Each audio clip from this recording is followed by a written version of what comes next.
দোকানের হিসেব দিয়ে নামাজ মিলায়, টাইমটা দেখেন। অথচ নামাজিরা নিজেরা পড়লে এতটুক টাইমও মেইনটেইন করে, আর নামাজে দাঁড়াইলে বেদের মেয়ে জোসনা আমার কথা দিয়েছে, আসি আসি বলে জোসনা ফাঁকি দিয়েছে। কত গান, কত কবিতা, কত চেয়ারম্যানে কোন জায়গার তিরান কনে লাগাবে, কনকের রাস্তা কনে থবে, এইগুলো নামাজের মধ্যে মনে পড়ে না? পড়ে না? সব নামাজের মধ্যে হিসেব কষে।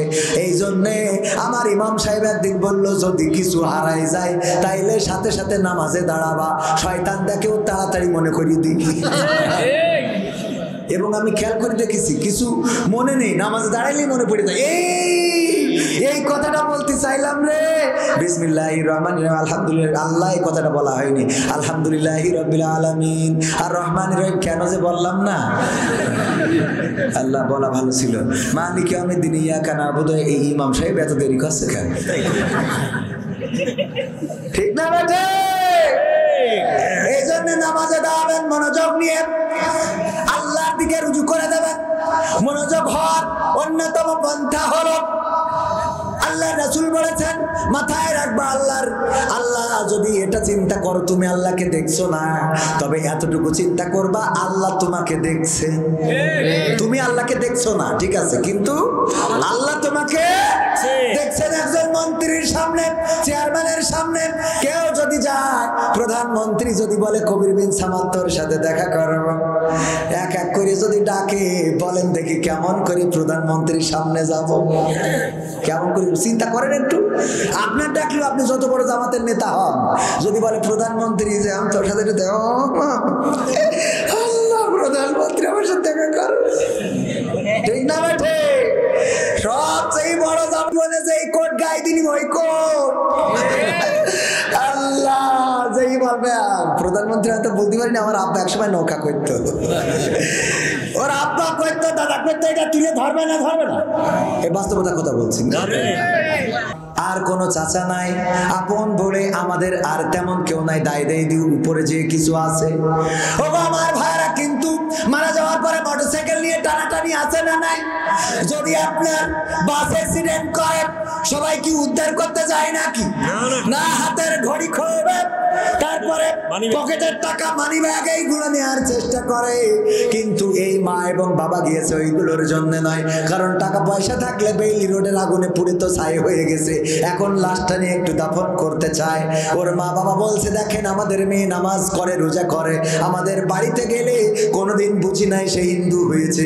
আর হিন্দু পুরোহিত বলতেছে এখানে এই মন্দির, এবং তার প্রমাণও আছে, ছবিও আছে। এরা কি পিতা মাতার মুখে চুনকালি দিয়েছে না দেয় নাই? অথচ এই সন্তান হতে পারত, পিতা মাতার নাজাতের ওসিলা বলেন, ঠিক না বেঠে? ও আমার ভাইয়েরা, এই জন্য মা বোনরা জাহান্নামে যাওয়ার কারণ কয়টা? এক নম্বর কারণ হলো তারা তাদের স্বামীদের প্রতি অকৃতজ্ঞ থাকে, স্বামীদের কথা শোনে না, স্বামীদের কথা মতো চলে না, আবার স্লোগান দেয় শাক ভাত খাবো না, কুড়িয়ে ঘরে থাকবো না, বৃষ্টি বাদল মানবো না, স্বামীর কথা শুনবো না। আমার ওই এনজিওর অফিসার যা বলবে প্রাণ থাকিতে ফেলবো না, ঠিক না বেঠে? একজনের স্ত্রী আমার কাছে ফোন করেছে, হুজুর আপনি কি সেই হুজুর? কোন হুজুর?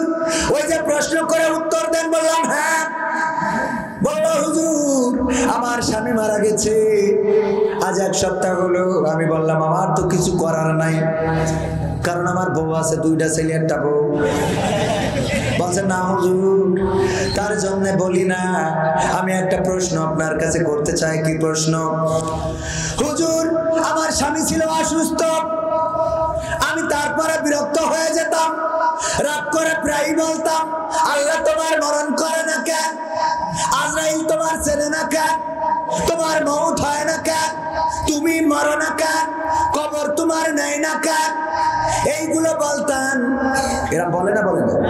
আমি পারি না, আর পারি না, আমার স্বামী কেন মরে না? আজরাইল কি চিনে না আমার স্বামী রে গো? আমি পারি না, আর পারি না। আছে না? না, ও পারে না, আর পারে না। ওর স্বামী কেন মারে না? আজরাইল কেন চেনে না? ওর স্বামীর কেন টানে না, এই নিয়ে মন খারাপ করতাম আর দোয়া করতাম, আল্লাহ আমার স্বামী তুমি তুলে নাও, উঠাই নাও। এখন আমার স্বামী মরে যাওয়ার পরে মনে বড্ড ব্যথা, কষ্ট লাগে। আহারে আমি কেন এমন দোয়া করতে গেলাম, কেন এমন অভিশাপ দিতে গেলাম? অভিশাপ আছে না নাই? কালাস সাপ, ধুড়া সাপ, তারপরে ওই যে গোখরা সাপ, জাত সাপ, বিভিন্ন সাপ, জ্যান্ত সাপ, মরা সাপ আছে না নাই? আর আমার মা বোনেরা যে সাপ বানাইছে ওই সাপের নাম কি? অভিশাপ। এই সাপ আমি দই নিয়ে তার কামড় খাওয়াইছি। এখন কি আমার দোয়ার কারণে মরেছে নাকি হায়াত শেষ তাই মরেছে? আমি বললাম ওগো আমার বোন অথবা মা যাই হন, দেখেন আল্লাহ রাব্বুল আলামিন দোয়াও কবুল করে এবং বদদোয়াও কবুল করে না? করে না? বদদোয়া যদি করে সেটাও কবুল হয়, আবার যদি ভালো দোয়া, কোনো গান হবে না, দোয়া হবে। 12টা বাজতে 5 মিনিট আছে। ও আমার ভাই, আমি অসুস্থ মানুষ, আপনি যে স্লিপ দিয়েছেন এরপরে গানের অনুরোধ চলতে পারে না, কোনো কথা হবে না। ও আমার ভাইরা, এবার শোনেন ওই স্ত্রী কি বলছেন। ওই স্ত্রী বলছেন আমার দোয়ার কারণে মরেছে কিনা। আমি বললাম ওগো আমার বোন, আল্লাহ দোয়াও কবুল করে এবং অভিশাপও। আল্লাহ নেক দোয়া এবং বদদোয়া কবুল করে। হতে পারে আপনার বদদোয়ার কারণে স্বামী মরেছে, আবার এমন হতে পারে যে আপনার বদদোয়া না আসলে হায়াত ফুরাইছে। তবে যদি আপনার বদদোয়ার কারণে মরে তাইলে আপনি অন্তত আল্লাহ যদি ক্ষমা না করে জাহান্নামের কীট হয়ে গেছে। ঠিক না বেঠে? কারণ স্বামীকে কষ্ট দেয়া যাবে। আল্লাহর নবীর কন্যা ফাতেমা রাদিয়াল্লাহু তাআলা আনহার 2টা সন্তান ছিল, নাম কি? হাসান এবং হুসাইন রাদিয়াল্লাহু তাআলা আনহু। আমি কথা বলছি, আমার বড্ড কষ্ট হচ্ছে, আমার লাঞ্চের উপরে চাপ দিয়ে কথা বলা নিষেধ, তারপরেও আর কালকে দিনটা বলবো, তারপরে রেস্টে যাব, ওষুধ চলছে। এর মধ্যে গতকাল খুব বেশি কষ্ট হচ্ছিল, কিন্তু আজ একটু কম হচ্ছে। তারপরেও আমি আমার দায়িত্ব শেষ করতে চাই। 2 ঘন্টার নিচে আলোচনা তেমন একটা করি, 2 ঘন্টার নিচে তেমন একটা করি না। 11টায় উঠেছি, 1টা বাজতে গেছে না যায় নাই। মুনাজাত দিয়ে আর একটু বেশি সময় চলে যেতে পারে, থাকবেন ইনশাআল্লাহ। ও আমার ভাইরা, এখনো 10 মিনিট আছে, এর মধ্যে বলি শোনেন। আল্লাহর নবী বললেন 2টা কারণে জাহান্নামী। একটা কারণ অকৃতজ্ঞ থাকে স্বামীদের প্রতি। আল্লাহর নবীর কন্যা ফাতেমা রাদিয়াল্লাহু তাআলা আনহার সন্তান ছিলেন 2টা, হাসান এবং হুসাইন। 3 দিন ধরে বাড়িতে কোনো খাবার নাই, রান্না করার মতো কিছু নাই। 3 দিন ধরে হাসান হুসাইন কিছু খাইতে পারে না। মাকে কান্না করে বলতেছে, মা গো আর কতদিন না খেয়ে থাকবো? মা বললেন, ওগো হাসান হুসাইন, আমারে কেন জ্বালাও? তোমরা কি তোমাদের বাবাকে চোখে দেখো না? এমন কথা বলার কারণে আলী ওই সময় বাড়িতে ফিরছিল, মদিনার অলিতে গলিতে ঘুরেছেন, কিন্তু কোনো কাজ ম্যানেজ করতে পারেন নাই। যখন এই কথা শুনলেন, লজ্জায় ওই বাড়ির গেট থেকে বের হয়ে গেলেন। বের হয়ে যাওয়ার পরে কিছুক্ষণ পরে ফাতেমা রাদিয়াল্লাহু তাআলা আনহা বললেন, ওগো হাসান হুসাইন, তোমাদের পিতা তো দেখছিলাম বাড়িতে ফিরছিল, কোথায় গেল? বাবা বাড়িতে ঢোকার সময় গেটের কাছে যখন আসলো, তুমি তো আমাদের ধমক দিলে, তোমাদের বাবাকে কেন বলো না? তোমাকে কেন বারবার জ্বালাতন করি যে খাবার দাও, খাবার দাও। এই কথা শুনে বাবা ওখান থেকে, গেট থেকে বের হয়ে গেছে। ফাতেমা রাদিয়াল্লাহু তাআলা আনহা আরো কিছুক্ষণ অপেক্ষা করলেন, কিন্তু বাড়িতে ফিরলেন না আলী রাদিয়াল্লাহু তাআলা আনহু। তাড়াতাড়ি করে বোরখা পরে খুঁজতে বের হলেন, মদিনার অলিতে গলিতে খুঁজে বেড়ালেন, কোথাও পেলেন না। চলে আসলেন নবী মুহাম্মাদের কাছে, এসে বললেন, আব্বা গো, আজকে তো আমি আপনার জামাতাকে কষ্ট দিয়ে ফেলেছি।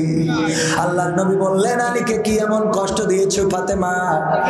আল্লাহর নবীর কন্যা বললেন, ওগো আমার বাবা, আজ 3 দিন ধরে বাড়িতে খাবার নাই, হাসান হুসাইন ক্ষুধার্ত, পেটে পাথর বাঁধা, আমাকে আমাকে বারবার বলে মাগো খেতে দাও, আমি তো তাদের কষ্ট সহ্য করতে পারি না, আমাকে বারবার জ্বালাতন করে। আলী ও মক্কার অলিতে মদিনার অলিতে গলিতে ঘুরে কোনো কাজ ম্যানেজ করতে পারে নাই, দুইটা পয়সার ব্যবস্থা করতে পারে নাই, খাবারের ব্যবস্থা করতে পারে নাই। কিন্তু আমি মনের কষ্টে বলে ফেলেছি, তোমরা কেন আমাকে বারবার জ্বালাতন করো? তোমাদের বাবাকে দেখো না কেন? তোমাদের বাবাকে বলো না কেন? তোমাদের বাবাকে জ্বালাও না কেন? আমাকে কেন বারবার জ্বালাও? এমন অনেক সময় মা বোনেরা সন্তানদের বলে না, বলে না? মোবাইল দাও মা, মোবাইল দাও, বলে তোর বাপের কাছে সেখানে আমার কাছে বলিস কেন? বলে না, বলে না? তোর বাপের কাছে বলতে মা সাইকেল কিনে দাও, তোর বাপের কাছে বলতে পারিস না? ফাতেমা রাদিয়াল্লাহু তাআলা আনহা এই কথাটা বলেছেন, আলী বাড়ি থেকে বের হয়ে গিয়েছে। আল্লাহর নবী বললেন, ফাতেমা আলীকে কি এখনো খুঁজে পাও নাই? না পায় নাই। আল্লাহর নবী বললেন, ওগো ফাতেমা, আমার আলীকে যদি এই মুহূর্তে কোন সাপে কামড় দেয় আর আলী যদি মারা যায়, অথবা কোন বোনের বাপ ধরে নিয়ে যায় আর আলী যদি মারা যায়, তুমি যদি তার থেকে কোনো ক্ষমা চেয়ে না নিতে পারো, এই কথায় যদি আলী কোনো কষ্ট মনে রেখে কবরে চলে যায়, তুমি যদি ক্ষমা চেয়ে না নিতে পারো, ওই কিয়ামতের ময়দানে, হাসরের ময়দানে, বিচারের দিনে, মুসিবতের দিনে আমি নবী মুহাম্মদ তোমাকে আমার কন্যা বলে পরিচয় দেব না। আল্লাহু আকবার। এখন কি মা বোনেরা বুঝেছেন স্বামীর সাথে কেমন আচরণ করবেন? ভালো ভালো কথা বলবেন, সুন্দর সুন্দর কথা বলবেন, কিন্তু স্বামীদেরও তেমন হওয়ার দরকার আছে না নাই? স্বামীরা আবার এমন এক স্ত্রীর ওয়াজ করে, আমার আব্বা বলতে ওয়াজ করা হয়েছে যে তোমরা যদি পারো রহিম আলাইহিস সালামের মতো স্বামীর চুল দিয়ে পা মুছাই দিবা, কারণ আইব আলাইহিস সালামের চুল দিয়ে পা মুছাই তারপরে রহিম আলাইহিস সালাম ঘুমাতেন। এই শুনে আপনাদের এই কলারুয়ার লাঙ্গল ঝাড়ার এক মহিলা, একজনের স্ত্রী, সে যাইতে একজনের চুল দিয়ে, স্বামীর চুল দিয়ে পা মুছাইয়ে শুয়েছে। শোয়ার পরে গন্ধের জ্বালায় বাঁচা যাচ্ছে না। ওরে গন্ধ তো গন্ধ, এত দুর্গন্ধ যে ঘুমাইনই গেল, নাকের গন্ধ, পায়খানা। এই গন্ধ কোথা থেকে আসে? তাড়াতাড়ি খোঁজো। চারিদিকে খুঁজে কোথাও পায় না, পায় না, পায় না। হারিকেন ধরালো, হারিকেন ধরায় খুঁজে খুঁজে পাইলো না। স্বামী হঠাৎ করে মনে হইলো যে বউর চুল থেকে গন্ধটা আসছে, স্ত্রীর চুল টেনে নাকের কাছে নিয়ে কয়, তোমার চুলই তো গন্ধ, ঘটনা কি? কয়, ঘটনা কি? তা তো আমি জানি না, আজকে হুজুরের একটা ওয়াজ আমল করেছিলাম। কি ওয়াজ? হুজুর ওয়াজ করেছেন যদি পারো স্বামীর চুল দিয়ে পা মুছাই দিবা। আমি আজকে আমার স্বামীর চুল দিয়ে পা মুছাইয়ে শুইছি, তোমার চুল দিয়ে পা মুছাইছি, মুছাইয়ে শুইছি, আমলটা করেই শুইছি। বলছে ঘটনা তো ঘটেছে ওই জায়গায়, ওই যে লাঙল ঝাড়ার মোড়ের মাথায়, লাঙল ঝাড়া বাজারে, ওখানে তাস খেলছিল টাকা দিয়ে। হঠাৎ করে পুলিশ গেছে, আসলি দেশে দৌড়, জুতো পাই দিয়ে একটু টাইম পাইনি, বাগানের নিচ দিয়ে গিয়েছে, কিটা ঝাড়িয়ে দিয়েছে, চটকায় দিয়ে শুয়েছে, চুপচাপ শুয়ে আছে, আর ওই চুল দিয়ে মুছাইয়ে শুয়েছে। পরের দিন যখন আব্বা ওয়াজ করে বাড়ি যাচ্ছে, মা বোনরা ডেকে বলছে, হুজুর একটু দাঁড়ান, কথা আছে। কি কথা? হুজুর আপনি তো বললেন যে মা বোনেরা চুল দিয়ে স্বামীর পা মুছাই দিবা, এটা তো ভালো কথা, কিন্তু সামনে যে স্বামীরা থাকে ওদের বলবেন টিউবওয়েলেতে যেন পাড়া ধুইয়েতে শোয়, টিউবওয়েলেতে যেন পাড়া মনে থাকবে। ও আমার যুবকেরা, তরুণেরা, 5টা কাজ করে দিতে হবে আমার। 1 নম্বর কাজ, নামাজ কাজা করা যাবে, নামাজ কাজা করা যাবে না, নামাজে ফাঁকি দেওয়া যাবে না। নামাজে ফাঁকি দিলেন নিজের ক্ষতি করলেন। লেখাপড়ায় যে ক্লাস ফাঁকি দিয়েছে সে কি স্যারের ক্ষতি করেছে না নিজের ক্ষতি? যে স্কুলে ঠিক মতো যায় নাই, মাস্টারের ক্ষতি হয়েছে না নিজের? নিজের ক্ষতি হয়েছে। তেমনি ভাবে নামাজের ফাঁকি দেওয়া মানে নিজের ক্ষতি করা। নামাজ তো পড়বেন, পড়বেন, জামাতের সাথে পড়াও ফরজ। জামাতে পড়ার দরকার আছে না নাই? আমি নিজেও দেখেছি জামাতে না পড়লে নামাজের হক আদায় হয়। আমি যখন একা পড়ি তখন মনে হয় আমার পিছন থেকেও তাড়াচ্ছে। যখন একা পড়ি কি সুরকি রাজ্যে কোয়ান্তে কমনে চলে যায়, ঠিক না বেঠে? খেয়াল করি দেখবেন, একা পড়ার সময় রুকু সিজদা ঠিক মতো, ও রুকুতে সোজা হয়ে উঠার আগে সিজদা, একা পড়ি দেখবেন আপনারা হক আদায় হয় না, কিন্তু মসজিদে গেলে হক আদায় হয় না, হয় না? জামাতের সাথে নামাজ পুরোটাই হক আদায় হয়ে যায়। জামাতের সাথে নামাজ পড়লে আপনার যত তাড়াহুড়া থাকুক, আপনার নামাজটা সহি শুদ্ধভাবে আদায় হয় না, হয় না? অনেকেই আছে নামাজ পড়ে না, কিন্তু নামাজের সহি শুদ্ধ না হলেও বুঝতে পারে। আমাদের এক এমপি মশিউর রহমান রাঙা এমপি ছিল, এবার ফেল মেরেছে জাতীয় পার্টির, রংপুরের এক ফেল মেরেছে এমপি থাকাকালীন। গত বছরের এক মাহফিলি বলতেছেন একজন নামাজ পড়ে না, কিন্তু সে নামাজের টাইমটা বোঝে। কেমন টাইম বোঝে? নামাজ জামাত শেষ হওয়ার পরে এখনকার নামাজিরা নামাজে মনোযোগ না, এই কথাটা বুঝাইতে যেয়ে সে বলতেছে নামাজ শেষ হওয়ার পরে দোকানদার বলছে ইমাম সাহেব আজকে কি ঈশার নামাজ 4 রাকাতের জায়গায় 3 রাকাত পড়িছেন?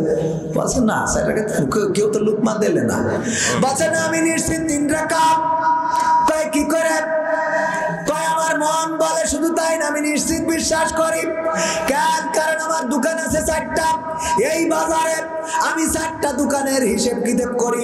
প্রথম রাকাতে যখন আপনি চলে যান 1 নম্বর দোকানের হিসেব সেটেল হয়ে যায়, দ্বিতীয় রাকাতে গেলে 2 নম্বর দোকানের হিসেব সেটেল, তৃতীয় গেলে 3 নম্বর রাকাত 3 নম্বর দোকানের হিসেব সেটেল, 4 নম্বর রাকাতে গেলে আমার দোকানের হিসেব 4টে দোকানের হিসেব সেটেল হয়ে যায়। আপনি নামাজ পড়িয়ে মসজিদ বন্ধ করে বাড়ি আসেন, আর আমিও দোকানে শাটারটা নিয়ে বাড়ি চলে যাই। কিন্তু আজকে দেখলাম আমার একটা দোকানে কোনো হিসেব করা হয়নি, এর মধ্যে আপনি 23 মিনিট দিয়েছেন। বুঝা গেছে তো? দোকানের হিসেব দিয়ে নামাজ মিলাই, টাইমটা দেখেন। অথচ নামাজিরা নিজেরা পড়লে এতটুক টাইমও মেইনটেইন করে, আর নামাজে দাঁড়াইলে বেদের মেয়ে জোসনা আমার কথা দিয়েছে, 80 বলে জোসনা ফাঁকি দিয়েছে। কত গান, কত কবিতা, কত চেয়ারম্যানে কোন জায়গার তিরান কনে লাগাবে, কনকের রাস্তা কনে থবে, এইগুলো নামাজের মধ্যে মনে পড়ে না? পড়ে না? সব নামাজের মধ্যে হিসেব কষে। এই জন্যে আমার ইমাম সাহেব একদিন বললো যদি কিছু হারাই যায় তাইলে সাথে সাথে নামাজে দাঁড়াবা, শয়তান দেখেও তাড়াতাড়ি মনে করিয়ে দিই। এবং আমি খেয়াল করে দেখেছি কিছু মনে নেই, নামাজে দাঁড়াইলেই মনে পড়ে যায়। এই কথাটা বলতে চাইলাম রে। বিসমিল্লাহির রহমানির রহিম, আলহামদুলিল্লাহ। আল্লাহ এই কথাটা বলা হয়নি, আলহামদুলিল্লাহি রাব্বিল আলামিন আর রহমানির রহিম কেন যে বললাম না, আল্লাহ বলা ভালো ছিল। মালিক ইয়াউমিদ্দিন ইয়াকা না'বুদু, এই ইমাম সাহেব এত দেরি করছে কেন? ঠিক না বেটে? এই জন্য নামাজে দাঁড়াবেন মনোযোগ নিয়ে, আল্লাহর দিকে রুজু করে দেবেন। মনোযোগ হওয়ার অন্যতম পন্থা হলো আল্লাহ রাসূল বলেছেন মাথায় রাখবা আল্লাহ যদি এটা চিন্তা করো তুমি আল্লাহকে দেখছো না, তবে এতটুকু চিন্তা করবা আল্লাহ তোমাকে দেখছে। তুমি আল্লাহকে দেখছো না ঠিক আছে, কিন্তু আল্লাহ তোমাকে দেখছেন। একজন মন্ত্রীর সামনে, চেয়ারম্যানের সামনে কেউ যদি যায়, প্রধানমন্ত্রী যদি বলে কবির বিন সামাদ তোর সাথে দেখা করব, এক এক করে যদি ডাকে, বলেন দেখি কেমন করে প্রধানমন্ত্রীর সামনে যাব? কেমন করে চিন্তা করেন একটু। আপনার ডাকলেও আপনি যত বড় জামাতের নেতা হন, যদি বলে প্রধানমন্ত্রী যে আমি তোর সাথে আল্লাহ প্রধানমন্ত্রী আমার সাথে দেখা কর, ঠিক না বেঠে? সবচেয়ে বড় জামানে যে কোট গায়ে দিনি ওই কোট আল্লাহ যেই বলবে প্রধানমন্ত্রী হয়তো বলতে পারিনি, আমার আব্বা একসময় নৌকা করতো, ওর আব্বা করতো, দাদা করতো, এটা তুলে ধরবে না? ধরবে না? এই বাস্তবতার কথা বলছি। হ্যাঁ, কষ্ট হয়ে যাচ্ছে। ও হবে তো, টাইম তো শেষ হয়ে গেছে। সদর দেবেন পর আল্লাহুম্মা সাল্লি আলা মুহাম্মাদ ওয়া আলা আলি মুহাম্মাদ কামা সাল্লাইতা আলা ইব্রাহিম ওয়া আলা আলি ইব্রাহিম ইন্নাকা হামিদুম মাজিদ।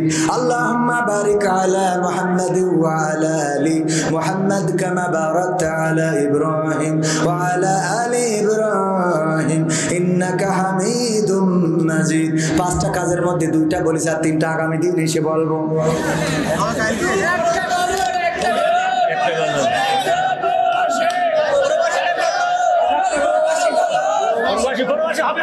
اللهم آمين ربنا ظلمنا أنفسنا وإن لم تغفر لنا وترحمنا لنكونن লানাকুনান্না মিনাল খাসিরিন রব্বানা আতিনা ফিদ দুনিয়া হাসানাতাও ওয়া ফিল আখিরাতি হাসানা ওয়া কিনা আযাবান নার। ও আল্লাহ, গভীর রাত তোমার বান্দাদের নিয়ে দুখানি হাত তুলেছি।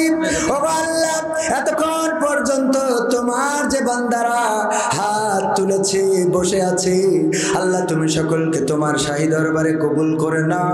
আল্লাহ, জীবনে কত গুনাহ করলাম, আমাদের জীবনে এমন অনেক গুনাহ আছে যেই গুনার খবর যদি মা জানতো ভাত রান্না করে খাওয়াতো না, যদি বাবা জানতো বাড়ি থেকে বের করে দিত, যদি চেয়ারম্যান সাহেব নুরুল ইসলাম সাহেব জানতো আমার কাউন্সিলে বিচার করতো, যদি মেম্বার জানতো গ্রামে উঠতে দিত না, বন্ধুরা জানলে বন্ধুত্ব রাখতো না, এমন অনেক গুনাহ আছে।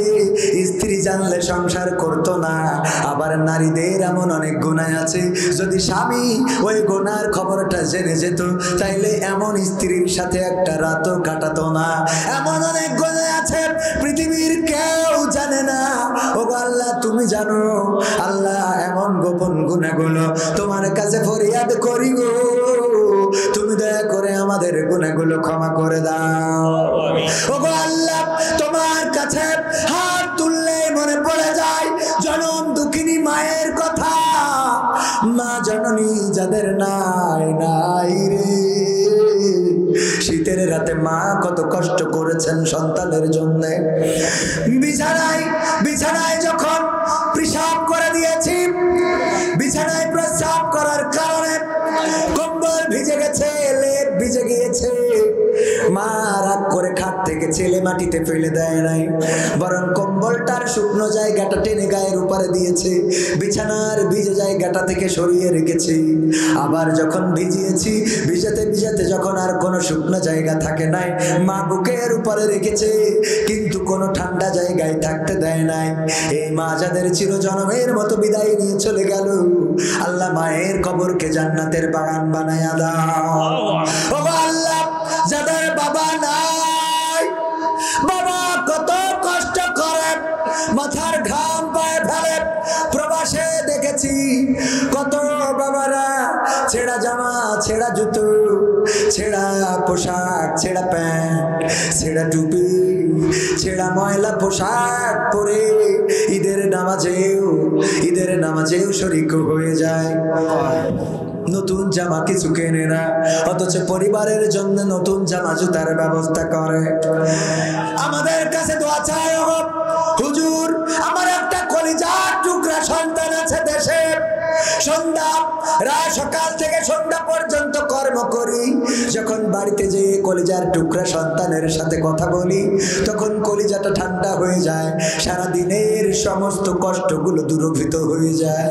যখন সন্তান বাবা বলে ডাক দেয়, এই বিদেশে থাকার সব ব্যথা সব কষ্ট ভুলে যায়। এই সন্তানের জন্য দোয়া করবেন যেন সে মানুষের মতো মানুষ হতে পারে, যেন সে দিনের খাদেম হতে পারে, যেন সে আমার চক্ষু শীতল কারা সন্তান হয়ে যেতে পারে, যেন সে আমার নামটা উজ্জ্বল করে দিতে পারে, এমন দোয়া করে দিবেন। আল্লাহ, এমন পিতা যাদের চিরজন্মের মতো হারিয়ে গেল, সাতক্ষীরা কোলারওয়ার কত মানুষ ভ্যান চালায়, কত মানুষের গাল মন্দ শোনে, বকা শোনে, কত মানুষের গালি খায়, তারপরে সন্ধ্যাবেলা চাল ডাল কিনে নিয়ে যখন বাড়িতে ফেরে, ওই ভ্যান চালক রিক্সা চালক বাবাটা বাড়িতে ফেরার সময় আর ভ্যান চালক থাকে না, যখন সন্তান বাবা বলে ডাক দেয় এমন হাসি দেয় যেন সে এই বাংলাদেশের কোন এক প্রেসিডেন্ট। আল্লাহ, পিতা সারাটা জীবন সন্তানের জন্য কষ্ট করে গেল, খেটে গেল, পরিশ্রম করে গেল। কত পিতাকে দেখেছি যখন সন্তান বিদেশে যায় এয়ারপোর্টের মধ্যে সন্তানকে ঢুকিয়ে দেয়, আর সন্তান ওই গ্লাসের দরজা দিয়ে যখন ঢুকে যায় বাবা ওই দিকে অপলক দৃষ্টিতে তাকিয়ে থাকে, আর চোখ থেকে অশ্রু টপ টপ করে ঝরতে থাকে, তাকিয়ে থাকে, আহারে দুইটা পয়সার জন্য আমার কলিজার টুকরা সন্তান চলে যায় 7 সমুদ্র 13 নদী পাড়ি দিয়ে কোথায় পর করে দিলা। বাসের মধ্যে বসে থাকে আর চোখ থেকে অশ্রু ঝরতে থাকে। জিজ্ঞাসা করলাম কেন কাঁদে? বলে ওই যে বাবা বিমানটা চলে যায় নীল আকাশ ঘেঁষে, আমার সন্তানটা ওই বিমানে করে আজকে মালয়েশিয়া সৌদি আরবে চলে যাচ্ছে। এই পিতা যাদের চিরজন্মের মতো হারিয়ে গেল, আল্লাহ বাবার কবরটাকে জান্নাতের বাগান বানায়া দাও। বাবা হারাদের মধ্যে আমিও একজন। বাবাকে হারিয়েছি, 22টা বছর হয়ে গেল। না আর কেউ কোনদিন বাবার মতো মাথায় হাত বুলিয়ে দেয় নাই, আর কোনদিন বলে নাই কবির আমি তো আছি এগিয়ে যাও। যে বাবা হারালাম বুঝলাম বাবার কষ্টটা কতটুকু। আমার কলেজের প্রিন্সিপাল বললেন কবির ভাই সবচেয়ে জীবনের চাওয়া কি? আমি বললাম পরকাল আছে, এটা তো সত্য, কিন্তু যদি না থাকে আমি এটা চাই না। আমি চাই পরকাল যেন থাকে, এটা 100% বিশ্বাস করি এবং আমি এটা মানিও। কিন্তু নাস্তিকদের কথা ধরে যদি বলি পরকাল নাই, আমি সেটা মানতে চাই না শুধু একটি কারণে, সেটা হলো আমি যেন পরকালে আমার বাবাকে আবার পাই। আমি এটাও বলেছি আল্লাহ যদি জান্নাতে না দাও, যদি জাহান্নামেও দাও, বাবাকে দেখাও আমার বাবাকে যেন পাই। যে বাবা আমার জন্মদিনে আনন্দিত ছিল, আমার ব্যথায় কাতর হতো, আমার কষ্টে ব্যথিত হতো। শুধু আমার কষ্টে নয়, এমন অনেকে আছেন, অনেক পিতা অনেক সন্তান আছেন যাদের সুখের জন্য পিতা সারাটা জীবন কষ্ট করেছে। আল্লাহ যেন সবার পিতার কবরকে জান্নাতের বাগান বানিয়ে দেন। যাদের পিতা মাতা বেঁচে আছেন আল্লাহ হাতে খায়াত দিয়ে দাও, অসুস্থ থাকলে সুস্থতা দান করে দাও। এই মাহফিলের আয়োজন যারা করেছে আর শোনার জন্য যারা এসেছে আল্লাহ তুমি সকলকে কবুল করে নাও, সবার নেক হায়াত দান করে দাও। আমার সাবেক চেয়ারম্যান সাহেব জনাব নুরুল ইসলাম অত্যন্ত ভদ্র চমৎকার হৃদয়ের একজন মানুষ। আল্লাহ তুমি আমার নুরুল ইসলাম সাহেবকে কবুল করে নাও। আল্লাহ জনগণ যদি চায় যে এইভাবে কাউন্সিলে নেতৃত্ব দিয়েছে আবারও তিনি নেতৃত্বে আসবেন, আল্লাহ তুমি দয়া করে ভালো মানুষদের সমাজে নেতৃত্ব দেওয়ার তৌফিক দান করে দাও। ও আল্লাহ দাড়িওয়ালা টুপিওয়ালাদের নেতা বানিয়ে দাও। আল্লাহ নামাজি রোজাদারদের নেতা বানিয়ে দাও। আল্লাহ ইমানদার মুজাহিদদের নেতা বানিয়ে দাও। তোমার জমিনে তোমার দিন কায়েম করতে চাই যারা, তাদেরকে নেতা বানিয়ে দাও। ও আল্লাহ তোমার কাছে আমরা যারা হাত তুলেছি, আমাদের যাদের কলিজার টুকরা সন্তান আছে আল্লাহ তুমি তাদেরকে মানুষের মতো মানুষ বানিয়ে দাও, তাদের চক্ষু শীতলকারী সন্তান হিসাবে গড়ে দাও। ওরা যেন আমাদের নাজাতের কারণ হতে পারে তৌফিক দান করে দাও। ওরা যেন আমাদের জাহান্নামের কারণ না হয়ে যায়। ও আল্লাহ মা বোনেরা হাত তুলেছে পর্দার মধ্যে, মা বোনদের হাত দুখানা কবুল করে নাও। কত মা বোনদের এই গ্রামে বাড়ি ছিল না, বিয়ের পরে এই গ্রামটা বড় আপন হয়ে গেছে। বিয়ের দিন পিতামাতা কত কেঁদেছিল, জামাইয়ের হাত ধরে বলেছিল জামাই গো তোমার হাতে তুলে দিলাম আমার মেয়েকে মোটা চাউলের ভাত মোটা সুতার কাপড় কিনে দিও, কিন্তু মেয়েরে যেন কষ্ট দিও না, ব্যথা দিও না, মেয়েরে যেন নির্যাতন করো না। এমন কান্নাকাটি করে যে পিতামাতা হাতে তুলে দিল, ওই পিতামাতা যাদের চিরজন্মের মতো বিদায় নিয়ে চলে গেল, আল্লাহ কবর গুলো জান্নাতের বাগান বানায়া দাও। কত মা বোন আছে অসুস্থ, স্বামীকে বলতে পারে না, টাকার অভাব, বাবাকে বলে না, সংসার চলে না তাই সন্তানকে বলে না, যদি রেগে যা। ও আল্লাহ এমন মা বোন যদি থাকে গো, তুমি ডাক্তারের চেয়ে বড় ডাক্তার, কবিরাজের চেয়ে বড় কবিরাজ, আল্লাহ তুমি ওই মা বোনকে সুস্থতা দান করে দাও। ও আল্লাহ আমার তরুণ তরুণী কিশোর কিশোরী যারা আছে, যুবক যুবতী যারা আছে, ছাত্র ছাত্রী যারা আছে, আল্লাহ তুমি তাদেরকে লেখাপড়ায় কামিয়াবি দান করে দাও। আল্লাহ মেয়েদেরকে সৎপাত্রস্থ করার তৌফিক দান করে দাও। আমার চেয়ারম্যান সাহেবের সন্তানদেরকে মানুষের মতো মানুষ বানিয়ে দাও। আল্লাহ কলিজার টুকরা সন্তানেরা যেন জান্নাতের কারণ হয় তৌফিক দিয়ে দাও। আল্লাহ ওরা যেন চেয়ারম্যান সাহেবের মুখকে উজ্জ্বল করতে পারে সেই তৌফিক দান করে দাও। আল্লাহ 20 রমজানে চেয়ারম্যান সাহেব সাবেক উমরা করার জন্য মক্কায় যাবেন, আল্লাহ যাতায়াতটা সহজ করে দাও। করে দাও আল্লাহ, রমজানের ইতিকাফ করার তৌফিক দান করে দাও আল্লাহ, আবার উমরা শেষে যেন ভালোভাবে ফিরে আসতে পারে তৌফিক দান করে দাও। ও আল্লাহ, এখানে যারা হাত তুলেছে সবাইকে তুমি তোমার কাবা, তোমার রাসূলের রওজা না দেখায় কবরে নিও না। ও আল্লাহ, তোমার কাছে চাইলে সারা রাত চাওয়া শেষ হবে না। এই মসজিদের জন্য যারা দান করেছে, টাকা দিয়েছে, পয়সা দিয়েছে, ধান দিয়েছে, চাল দিয়েছে, রড দিয়েছে, ইট দিয়েছে, বালু দিয়েছে, সিমেন্ট দিয়েছে, আল্লাহ যারা ওয়াদা করেছে যে যা দান করতে চেয়েছে সবার দানকে কবুল করে নাও। আর 2টা দিন পরে রোজা, অথচ এই রোজা আসার আগে কত লাশ, কত কবরে যে শায়িত হয়ে যাবে, কত মানুষের মাথার কাছে মালাকুল মাউত চলে আসবে। এই 2টা দিন আর পার হবে না, অনেকেই কবরের বাসিন্দা হয়ে যাবে। আল্লাহ, তুমি আমাদের এই রমজানের রোজাটা না রাখায়া কবরের বাসিন্দা করে নিও না রে। ও আল্লাহ, তুমি বাংলার জমিনে কোরআনের আইন কায়েম করে দাও আল্লাহ, তুমি আলেমদের মুক্তির ব্যবস্থা করে দাও। আর তোমার কাছে আখেরি ফরিয়াদ মালাকুল মউত যেদিন এসে জানটা নিয়ে উড়াল দেবে আল্লাহ, ওই দিন আমাদের সবার জবানে জারি করে দিও আখেরি কালেমা লা ইলাহা ইল্লাল্লাহু মুহাম্মাদুর রাসূলুল্লাহ সাল্লাল্লাহু আলাইহি ওয়াসাল্লাম। আসসালামু আলাইকুম।